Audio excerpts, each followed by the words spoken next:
Third quarter subscriber growth was roughly as expected, but revenue outlook was not so great because they were betting on years of growth in paid streaming. Are investors sort of lost on that hope right now? Yeah, so it's actually a very competitive space. Investors are looking at, where are the subscriber numbers going to come from? They had raised their guidance for the fourth quarter in terms of additions of subscribers, and they actually cut it back again in the third quarter. So investors are kind of like, what's going on here? There's a change in the outlook in terms of competition for Spotify. And Kamaron, Spotify had some recent tensions with the record labels. They are also facing competition from larger giants. I mean, how much room for error is there for Spotify?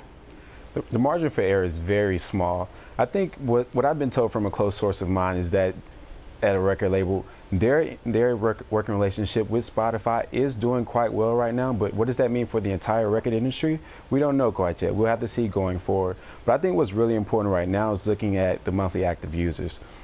It's good to be able to bring in total subscribers. It's at a decent amount, 87 million for the third quarter. But if we look at the monthly active users, it's actually lower than expected.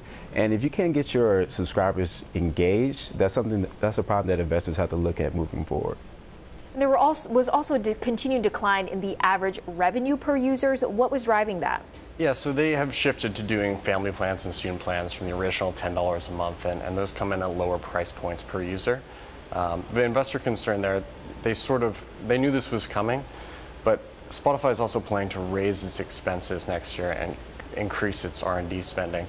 So with subscriber outlook in question, revenue per user coming down and growing expenses, sort of questioning, can this company grow profits longer term? Those sort of things if its market share isn't growing as fast as expected.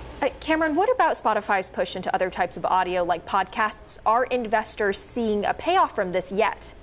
This is something that management has not looked forward to yet. That is a sector that they are considering. They've launched new podcasts like Joe Budden's podcast, but this is something that could be a growth driver for them. And Spotify also had a recent partnership with Google. They're offering this free home mini product. How much is this supposed to drive subscriber growth by? Right, in the call they give very limited information around what they expect from that. Basically, if you're a family plan subscriber and you sign up, you get a free Google Home Mini. That may bring people in. It's nice that Google's sort of neutral in the ecosystem. They can tap the Android marketplace with this, and that'll show up later over the next 12 months. Sean, how would you rate Spotify's performance right now against its competitors?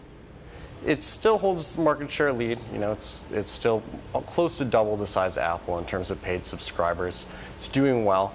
I think they need to keep proving in 2019 that they can hold fast subscriber growth, and that's going to be the key for investors. If they start to lose market share, it's going to be a big question mark for the company.